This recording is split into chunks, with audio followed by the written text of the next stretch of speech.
Bueno, pues buenas tardes, bienvenidos todos.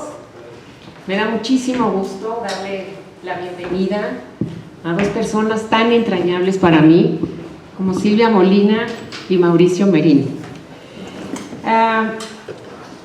Nos han reunido hoy para hablar de una bellísima obra escrita por Silvia, que relata su vínculo profundo con el exilio republicano a través del recuerdo de su padre, como uno de los mexicanos más comprometidos con la protección de los refugiados españoles, y desde la memoria epistolar de su madre, que recibió la gratitud y protección de esos exiliados tras encontrarse viuda prematuramente.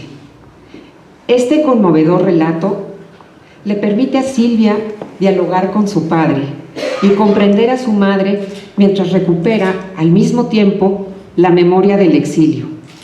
Le agradezco mucho que haya elegido este lugar para hablar por primera vez sobre su contenido, porque es un libro que todavía no se publica, es un texto breve que está por publicarse, pero es un gesto que tiene un significado simbólico que no nos pasa inadvertido. El amor de Silvia por este lazo indestructible con la historia que nos une a todos los que aquí estamos. Esta obra será comentada por Mauricio Merino, quien también está unido al exilio por convicción, historia y afecto. Se lo agradezco mucho, sinceramente. Aunque todos sabemos quiénes son Silvia y Mauricio, permítanme compartirles una breve semblanza de los dos. Silvia Molina nació en el Distrito Federal. Ha escrito novela, cuento, ensayo, crítica literaria, teatro, crónica y literatura infantil. Recibió el premio Javier Villaurrutia en 1977 por el ya clásico La mañana debe seguir gris, y el Premio Nacional de Literatura Infantil Juan de la Cabada en 1992 por Mi familia y Bella Durmiente, 100 años después. El premio Sor Juana Inés de la Cruz de la FIL de Guadalajara en 1998 por El amor que me juraste. El premio Leer es vivir de la editorial Everest en España en 1999 por la novela para jóvenes Quiero ser la que seré. Y finalmente el premio Antonio García Cubas por Álbum de la Patria. Y tantos otros premios, Silvia, que has recibido. Silvia fue becaria del Centro Mexicano de Escritores, fue agregada cultural en México, de México en Bélgica, del 2000 al 2004, donde tuve el honor de conocerla y construir con ella una amistad que me enorgullece y me enriquece hasta la fecha.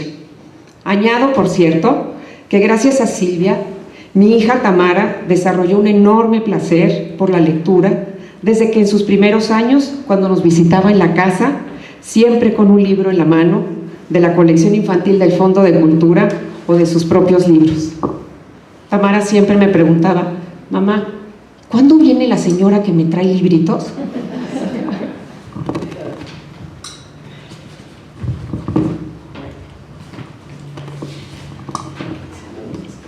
Sigo con su biografía. Fue coordinadora nacional de literatura del IMBA del 2004 al 2007. Coordinadora nacional de publicaciones de las conmemoraciones del 2010 y coordinadora nacional de publicaciones del IMBA del 2009 al 2011.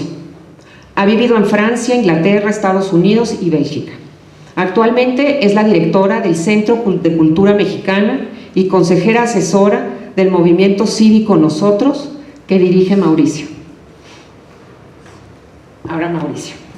Mauricio Merino realizó sus estudios en la educación pública, siempre en la educación pública. Es licenciado en Ciencias Políticas y Administración Pública por la UNAM, doctor en Ciencia Política y Sociología por la Universidad Complutense de Madrid y es egresado del Centro de Estudios Constitucionales de España. Se fue a España por su deseo de estudiar a fondo la transición a la democracia, dada su cercanía con el proyecto político del PSOE y con varios de sus protagonistas. Volvió a México invitado por el Colegio de México, donde fue profesor investigador de tiempo completo hasta 1996, cuando fue designado consejero electoral del Instituto Federal Electoral. El resto de su historia es más conocida. Hoy sigue impartiendo clases en el Colegio de México y en el CIDE, y es un referente de la ciencia política en México. Por su obra escrita, entre otros, ha recibido el premio Carlos Pereira, el premio del Centro de Estudios Constitucionales de España y el Premio Nacional de Comunicación. Dirige el movimiento cívico que ya mencionaba nosotros y el Programa Nacional de Investigación en Rendición de Cuentas. Es investigador nacional nivel 3 y preside y participa ad honorem en múltiples consejos, todos relacionados con la protección de derechos. Mauricio ha publicado 23 libros de investigación y ensayo, todos obsesivamente relativos a la vida democrática de México. Por lo demás, entre muchas otras cosas, Mauricio y yo compartimos la amistad y el gusto de ser lectores de nuestra queridísima Silvia. Le ruego a Mauricio, tome la palabra.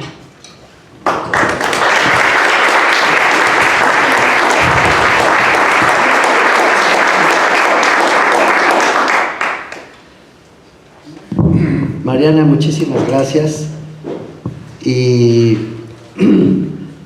sí, un poco obsesivo en los temas recurrentes que trabajo. Gracias, Ernesto, por la invitación. Es un honor estar en el Ateneo. Gracias, Fila. Desde luego, muchísimas gracias a Mariana y gracias a Silvia por la oportunidad de presentar este libro. Me da mucho gusto. Con Silvia Molina me pasa algo singular. Tengo la sensación de conocerla de toda la vida. Creo conocer sus gustos y preferencias, saber qué palabras le dolerían y cuáles le causarían contento, qué obras literarias prefiere, qué ciudades le gustan y qué rincones visita. Siento que la conozco como si hubiese sido mi amiga desde la infancia. Y sin embargo, dudo que haya cruzado con ella más de 500 palabras. Y ya estoy sumando las que cruzamos hace un momento. Me he forjado esta sensación de confianza a través de dos fuentes: sus libros y la voz de Mariana. Gracias a los primeros, sé que a Silvia le interesa el amor y que ha amado profundamente, que su búsqueda y sus grandes encuentros han estado en sus vínculos con los seres humanos que la han rodeado, que la han comprendido y que le han dolido. Su tierra y su sangre están presentes y ausentes al mismo tiempo en cada una de las líneas que escribe. Una herencia y una pugna que se contradicen de la misma manera en que se contradicen los seres humanos cuando aman. Con la historia del mundo como telón de fondo, a veces influyendo directamente en la vida y a veces como paisaje. No hace mucho leí esta tesis en un ensayo bellísimo de Milán Kundera. La literatura, decía, solía ser la historia de las personas, no de los acontecimientos. Estos acaso aparecían como el escenario, pero no eran el nudo principal de la trama. A partir del siglo XX, sin embargo, la historia se vuelve la trama, la diosa de las vidas que seguimos viviendo a pesar de todo. Y así sucede con la literatura de Silvia, que va transcurriendo encerrada a piedra y lodo en sus sentimientos más íntimos, mientras la historia del mundo, la de Campeche, la de México, la de España, se van cruzando soterradamente por el camino. Dije que también he visto a Silvia a través de Mariana. Ella me ha venido contando de su admiración por la suave calidez de su amiga Silvia, de lo mucho que aprende cada vez que se encuentran, y también me ha contado, además de la historia de Tamara y sus libros, de la elegancia de las maneras de Silvia y de la sinceridad con la que sabe querer. Así es el libro que hoy nos reúne, contándonos de su infancia, con suavidad y ternura, Silvia nos va revelando otra dimensión del exilio republicano que muy pocas veces se cuenta. No la épica ni el drama vivido por las ambiciones del dictador, ni la hazaña y la batalla incansable por restaurar el régimen atravesado por las balas de los fascistas, sino esa otra cosa que Silvia me fue mostrando a través de su obra y de la conversación con Mariana: el amor y la gratitud que entrelaza a seres humanos de carne y hueso y que se vuelven aún más potentes cuando la historia con H mayúscula se obstina en volverse protagonista. Con la suavidad de una seda, imposible no recordar la textura de Alessandro Barico mientras se leen estos textos, o remitirse a Murasaki Shikibu, en aquella primera novela del mundo. Silvia nos va contando de sus recuerdos de niña, de su padre, de su madre, de sus tías, y de quienes para ella encarnaron el exilio republicano desde el lado humano al que me estoy refiriendo. A través de las cartas de su familia va entretejiendo los nombres de quienes fueron amigos de sus padres hasta el final de la vida: Juan Rejano, León Felipe, José Herrera Peterre, Enrique Díez Canedo, Pepe Lema, Miguel Prieto, Indalecio Prieto, Marcelino Domingo, Antonio Rodríguez Luna, Max Au, Rafael Fraile, Rafita Jesús y Antonio de Ucía, como les llama ella, Rafael Sánchez de Ocaña, el tío, Gilberto Bosques, el gran Gilberto Bosques, Luis Cardosa y Aragón, etc. Todos ellos presentes en estas cartas donde dice Silvia, la cito: hay recuerdos no vividos por mí que recordaré como míos. Las cartas escritas por otros, ese vehículo, ese recurso y hasta esa trampa que Silvia ha utilizado en otras obras de su hechura para decir lo que siente, lo que ella siente. Nos cuenta en particular de Antonio Robles, así seguido, Antonio Robles, y cito: amigo de mi padre, dice Silvia, y casi un hermano del tío Rafael. Se habían conocido en Madrid, donde se reunían junto con León Felipe, Paco Rubio y Paco Rivero Gil, y nos cuenta de estos dos últimos, de los Pacos. Nos cuenta de José Luis de la Loma, el ingeniero de la Loma, hijo de María Luisa de Oteiza, por la cual también venían a su casa José Andrés de Oteiza y Mercedes, su esposa, padres de Mercedes de Oteiza, que estuvo casada con Juan García Pozzi. Y a mí me alegra en lo personal este recuerdo de Silvia, bueno, por decir esto, pues mi madre Alicia fue secretaria de José Luis de la Loma hasta que decidió dedicarse a sus hijos, como sucedía tanto en aquellos años. De modo que al brotar este recuerdo de Silvia me asaltan también los míos, y escucho con nitidez ese nombre entrañable del ingeniero de la Loma que pobló muchas de las conversaciones que escuché durante mi propia infancia. Hace recuento de los poetas, particularmente de León Felipe, y dice, por ejemplo, cito, que Fernando Benítez contaba que cuando llegó el Sinaya y mi padre, dice Silvia, iba a tomar la gubernatura de Campeche, fue con él y Sánchez de Ocaña a Veracruz a recibir a los amigos del tío y a los que serían sus amigos de por vida, y que comieron ese mediodía con Benjamín Jamés, Eduardo Ontañón, José Herrera Peterre, Emilio Prados, Juan Gilabert son otra cosa, pero estaban en la colonia Escandón, cuates míos, por cierto, de toda la vida, y Juan Rejano, entre muchos otros exiliados, dice Silvia. Mi padre le escribe a mi mamá que está sensiblemente afectado, que España perdía a lo mejor de sus intelectuales. Nos cuenta también de los pintores, los ya mencionados, pero también Moreno Villa, quien pintó a sus hermanos. Y nos cuenta de los médicos, de la pediatra, de su pediatra, José María Lema Pintos. Pepe Lema, que llegó a México en el Ipanema, y de Rafael Fraile, quien cuidó al padre de Silvia hasta el último aliento. Silvia le guarda un enorme afecto por esto. Y del doctor Monjes, que atendió a su mamá, y del hijo del doctor Monjes, que la curó a ella sin cobrarle un centavo. Y nos cuenta de los editores, de los ecos de Enrique Díez Canedo y de don Joaquín, y el padre del otro, Joaquín, nuestro amigo común y adorado, que le publicó La mañana debe seguir gris. Y nos cuenta de la dedicatoria escrita a su madre en un ejemplar de Los Laureles de Oaxaca, donde una letra grande y azul, decidida, dice Silvia, escribió: a María Celis, viuda de Pérez Martínez, este libro que lleva la memoria de Héctor al frente, con toda la devoción de Francisco Giner de los Ríos.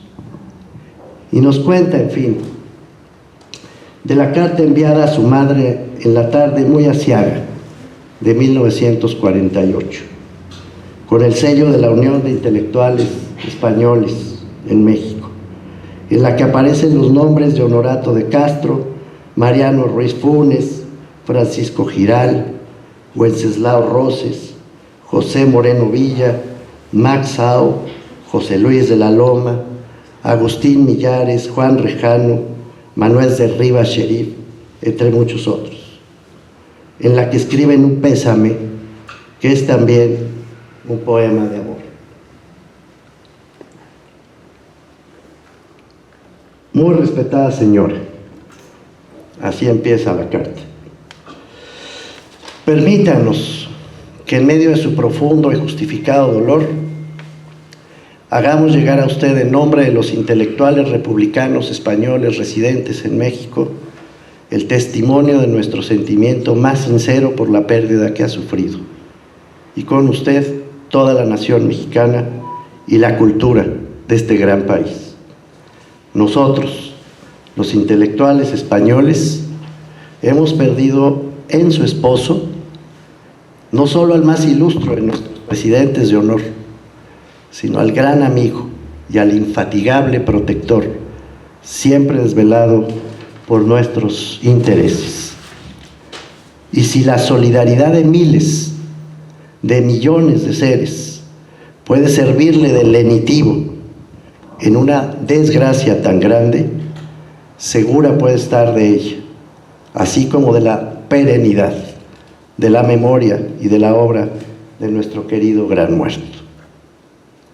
Se refieren, por supuesto, al padre de Silvia, Héctor Pérez Martínez, quien, según el recuento de su hija, fue periodista, historiador, escritor, gobernador de su estado natal, Campeche, y luego oficial mayor, subsecretario y secretario de Gobernación, y quien, todo el mundo concuerda, pudo haber sido presidente de México. Y esto es lo que yo quiero decirles. Héctor Pérez Martínez, a quien Silvia conoció en realidad, como yo a ella, por cartas, por relatos, por su obra, por su familia, por sus amigos, fue en efecto un infatigable protector del exilio republicano, siempre desvelado por sus intereses. Pero al irse, no solo le heredó a Silvia un nombre limpio, sino una vasta familia, su familia española, la que protegió a su vez para siempre a María Celis y a Silvia, esa familia que le dio identidad, vocación y sentido, y que abrazó y cuidó de su madre como si ella misma hubiese luchado en la guerra civil. Pero ¿quién protegió a quién?, me pregunto. Y llevada esa pregunta a mi fuero interno, libero a Silvia de toda responsabilidad, encuentro una sola respuesta. No fuimos los mexicanos quienes cuidamos a los exiliados de España, sino esos trasterrados magníficos quienes nos protegieron y aún nos protegen a los mexicanos. Somos nosotros, los mexicanos, los muchos que somos como Silvia Molina y sentimos como ella, quienes crecimos al abrigo de su protección generosa, de su ejemplo de pundonor, trabajo y honestidad. Somos nosotros los que recordamos a los tíos Rafael Sánchez de Ocaña, José Luis de la Loma, los que no nacimos allá, ni estuvimos allá, ni tuvimos padres o abuelos que salieron de allá. Nosotros, los afortunados que hicimos contacto con ellos desde la infancia, en los muchos espacios que compartimos con sus hijos y con sus nietos, desde que éramos niños, y que seguimos conviviendo con ellos en los lugares donde vivimos y con quienes vivimos. Somos nosotros los protegidos y somos nosotros quienes vivimos agradecidos. Tiene razón Silvia. Nuestro vínculo con el exilio republicano no pasa por la epopeya, sino por el corazón. Por eso es tan nuestro, y más que de sus herederos de sangre. Y por eso me gusta tanto el libro de Silvia, y celebro tanto la oportunidad de estar aquí, para decirlo en voz alta. El exilio dejó de ser español y se volvió mexicano. El exilio nos pertenece a todos. Así es y así será para siempre. Muchas gracias.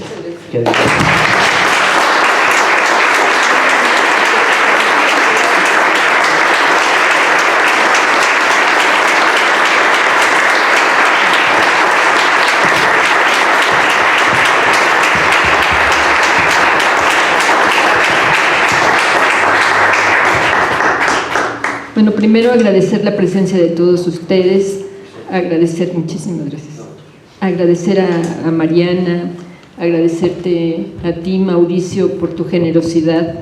En realidad es presentar este texto porque no hay libro, es una cosa simbólica, por ser justamente aquí en el Ateneo.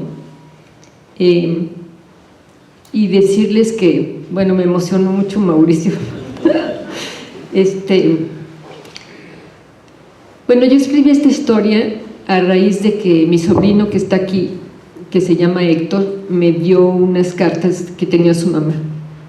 Y bueno, muchos de ustedes saben, pero me robé la biblioteca de mi papá, porque mi mamá la tenía destinada para un hermano mío, y casualmente llegué a su casa cuando estaban haciendo la mudanza, y vi cómo se abría una caja que estaban bajándolos de una azotea, y vi cómo se abría una caja y salían unos libros, y dije, son los libros de mi papá, ¿no? Yo jugaba mucho en la biblioteca, que era una biblioteca muy grande. Mi papá era un lector empedernido y le gustaba mucho la historia, la literatura, y sobre todo la mayoría de la biblioteca era sobre el sureste, la historia del sureste de México, su tierra Campeche, y tenía incunables libros, la verdad, muy interesantes.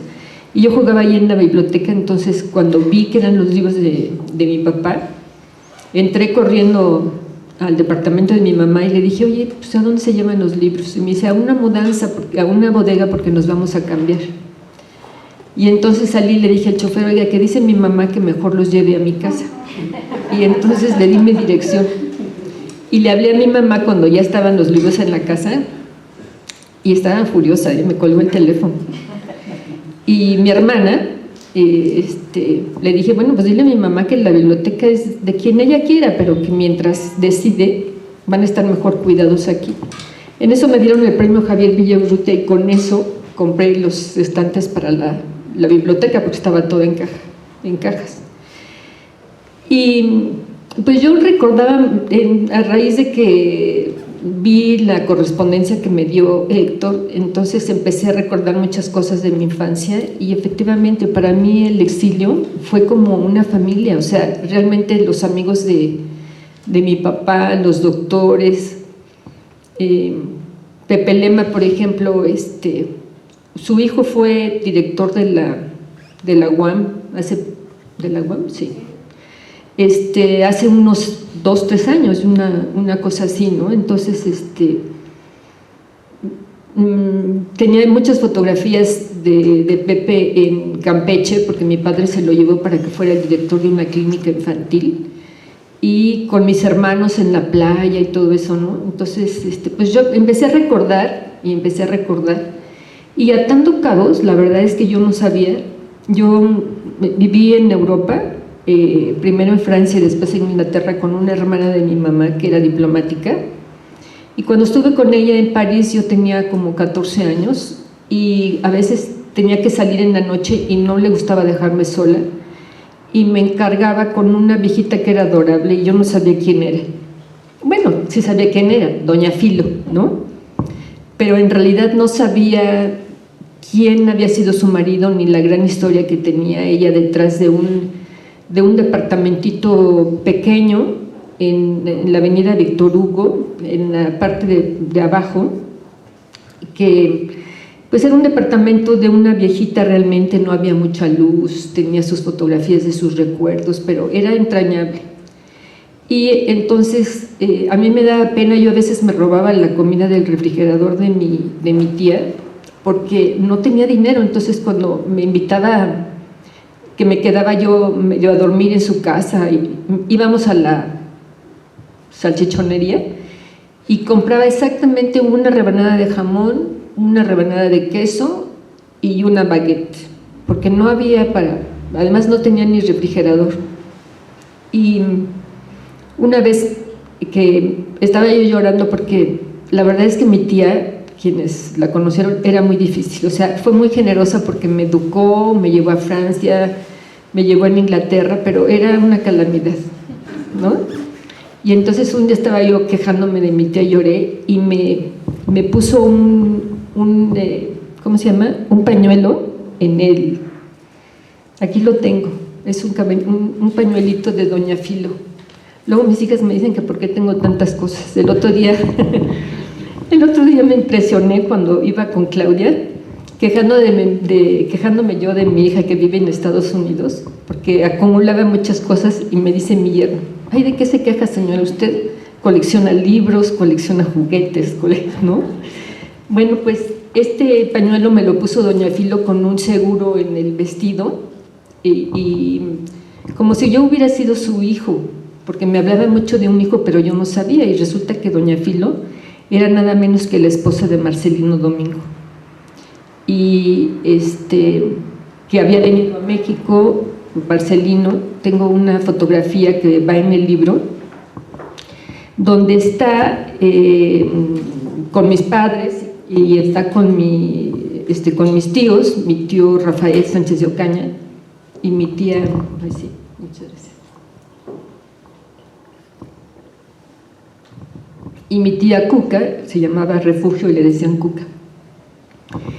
Y empecé a terapia, y me di cuenta que pues esta señora que me cuidaba era nada menos que la esposa de Marcelino Domingo. O sea, realmente darme cuenta fue pues fue un shock, porque yo en ese momento no supe quién era, ¿no? Y era, la admiración que siento por don Marcelino, ¿no? Y por todos los que hicieron la República y después estuvieron en la República en el exilio, porque eran cosas que se hablaban en mi casa todo el tiempo. Incluso después de muerto mi padre, como cuento en el libro, iban los domingos a comer con mi mamá, pues muchos de los refugiados, porque habían hecho realmente una amistad con mi padre como de hermanos, y llegaban a comer ahí, pues no solamente los refugiados, era un punto de reunión, porque iban los hombres del momento, como bien dijiste, Luis Cardosa y Aragón, Andrés Enestrosa,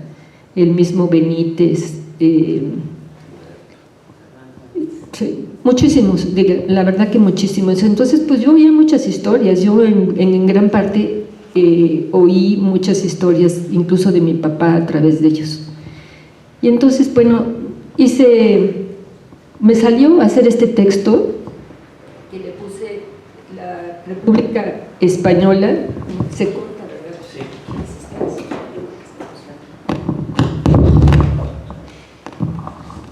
Sí. Le puse la República Española en un pañuelo, precisamente por el pañuelo que me regaló doña Filo, y que no me atreví a lavar porque la verdad está bastante luido por el tiempo, tiene sus agujeritos. De ahí viene el nombre. De ahí viene el nombre del libro. Y pues si quieren les leo ese fragmentito ¿no? Primero pues hablo de mi familia, de cómo en la infancia, bueno, mi mamá pobre, porque nos llevaba al panteón todos los domingos, o sea, durante mucho tiempo, era una cosa pobre, o sea, realmente tremenda, ¿no? Y entonces primero hablo de la familia, después hablo de las cartas, de quién hablan en las cartas y todo eso, y luego voy recordando a los españoles que más cercanos tuve realmente, ¿no? Es que se me olvidó mi texto. Un pequeño detalle, sí. Sí, pero lo traigo aquí. El celular ya es... Ya, es el arma de... Sí. Bueno, como cuento, como reuní a mis hermanos y a mis padres en un nicho en una iglesia, ¿no? Y bueno,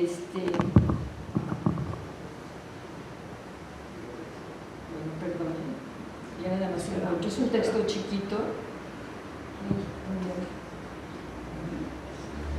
El libro pues va a estar, el libro lo va a publicar Calpena, y ya el libro ya está formado, ya todo, ya nada más, pues incluso yo creo que le dije que era más fácil que lo sacaran en enero, porque pues ya se va a hacer viejo si sale ahorita, ¿no? Pero ya habíamos platicado de hacer la presentación aquí, y dije, bueno, pues sí, para mí es importante, porque como que aquí, hasta en los cuadros están, no sé si vieron la galería de los retratos y todo eso, pues están mucha de la gente que para mí era como mi familia, o sea, yo estaba tan chica que no sabía si eran refugiados o no, simplemente eran parte de la gente que conocí. Se llama La República Española en un pañuelo este capitulito, y dice: esta tarde, leyendo las cartas, descubrí quién fue en realidad aquella viejita catalana que me cuidaba de niña en su rez-de-chaussée de la avenida Cléber, en París, cuando los grandes no tenían con quién dejarme, aunque la noche no hubiera señal de peligro ni los espejos estuvieran empañados. Doña Filo, la de la letra de hormiguita, la que contaba historias de España y hablaba de su esposo muerto, cuya sombra reducía la luz de su pisito, y de su hijo ausente, cuya sonrisa iluminaba entonces otro rostro. Doña Filo tenía un carácter firme y un abrazo dulce, y de su boca caían las palabras como gajos de mandarina jugosa. Sabía muchas cosas y yo la escuchaba embelesada, pues no había televisión, aunque de la radio salían bajito los acordes dulces de una música como de ángeles. En mi recuerdo busco su último beso.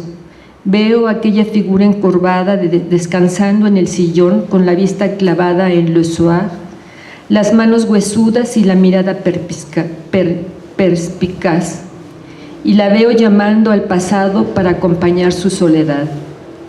En las cartas descubro que doña Filo fue la segunda esposa de Marcelino Domingo, el ministro de Instrucción Pública del Gobierno Provisional de la Segunda República, el de la cartera de Agricultura del primer gobierno republicano. Cuando Domingo vino a México en los años 30, conoció a mi padre. Se dieron la mano y se hicieron tan amigos que fue testigo de su boda. Mi papá dice a mi madre en otra carta: me ha deslumbrado su integridad.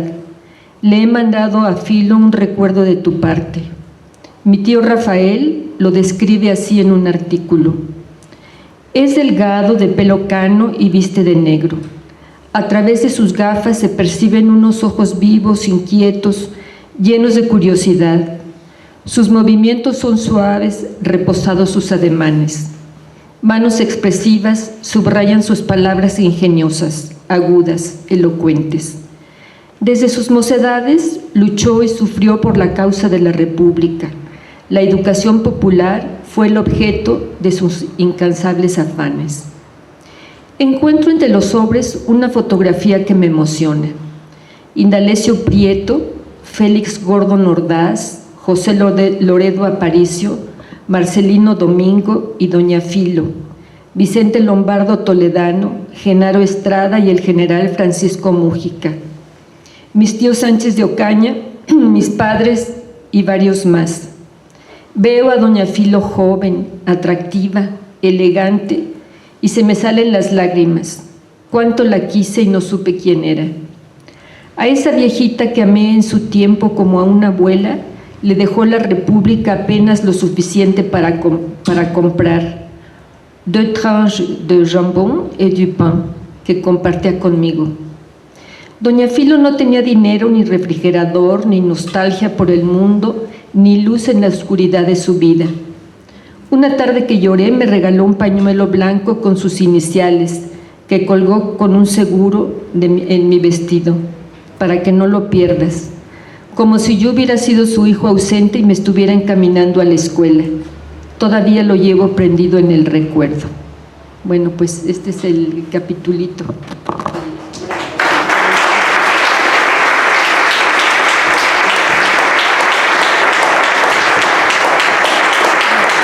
Muchas gracias.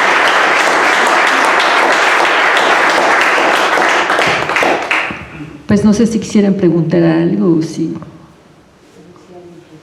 O si... ¿Una pregunta por ahí? Sí. Más que una pregunta es una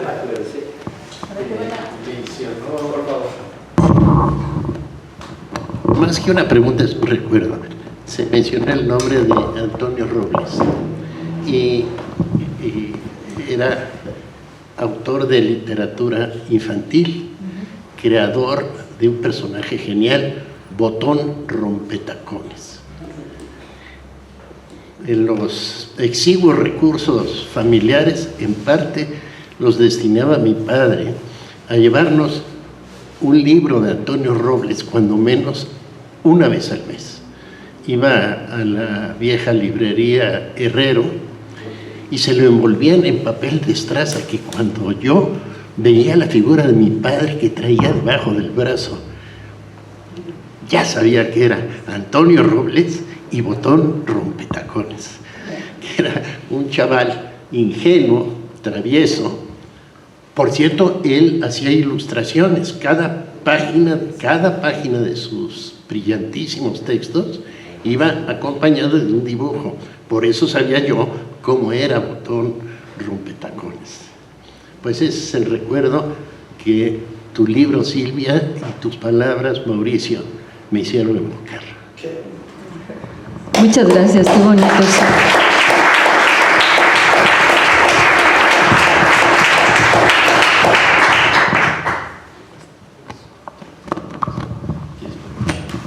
Pero yo sí quisiera preguntar, ¿te quedaste con la biblioteca? Me quedé con la biblioteca de mi padre. Bueno, me quedé con la biblioteca de mi padre. La verdad es que había estado muy bien catalogada, pero se ve que los guardaron como por tamaños, estaba un poco revuelta. Y cuando mi madre murió, me la dejó en herencia, ¿no? De tal manera que me pude quedar sí, con la biblioteca. Pero fíjate que cuando me fui a Bélgica, esa biblioteca me la quiso comprar todo el mundo, desde las universidades de Estados Unidos y todo, ¿no? Y cuando me fui a Bélgica, precisamente le dije a mi esposo, hasta me enfermé, le dije, ¿sabes qué? Si nos pasa algo, ¿qué va a pasar con la biblioteca de mi papá? Es una biblioteca muy especializada y yo tengo 2 hijas, aquí entre nosotros está uno que es la más chica, las 2 son muy buenas en lo que hacen, pero son otro perfil, ¿no? Entonces, justamente en eso me fue a ver el gobernador entonces de Campeche para decirme que quería comprar la biblioteca. Y le dije, bueno, sí se la vendo con la condición de que la ponga en un lugar especial y etcétera, ¿no? No en cualquier lugar porque se la van a robar. Y la pude, yo creo que ahí está mejor ahí porque pues es la historia del lugar y de la zona y de todo eso, ¿no? Más que una biblioteca particular. Yo me quedé con todo lo que es literatura y otras cosas, pero todo lo que tenía que ver, porque había mucha miscelánea del siglo XIX y todo. Y yo dije, es una pena que esté para mí solita y no esté para el Estado, que es la historia del lugar. Entonces se las di y está en un lugar reservado, que realmente no todo el mundo tiene acceso ahí, y creo que está muy bien. Mejor no averiguo. Bueno, pues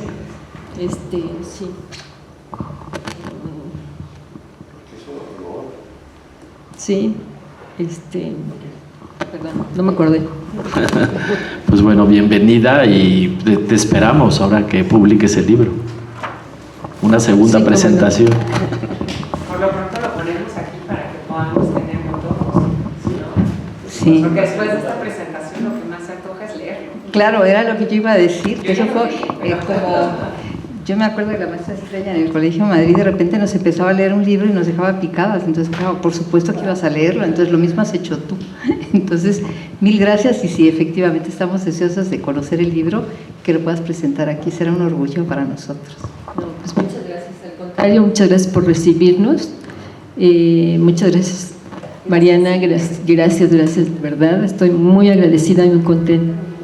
Mauricio, muchísimas gracias por tu texto, muy cariñoso, ¿no? Y para mí fue extraño ver cómo es que te desprendes de los textos y ver cómo te los devuelven, ¿no? Una lectura, sí, o sea, realmente me emocionó saber que había provocado en ti ciertas cosas o cómo habías visto. Te lo agradezco mucho. Y a todos ustedes, bueno, pues muchísimas gracias por venir aquí, los amigos, los familiares, ¿no?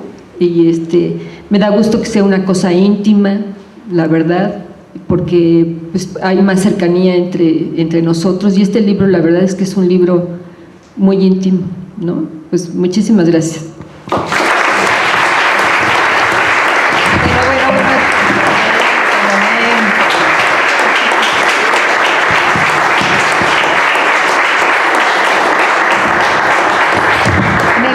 Tenemos una costumbre que es a todos los que vienen y nos hacen el favor de estar aquí con nosotros, presentar libros, dar conferencias y todo, les damos un diploma de agradecimiento, y en este caso no podía ser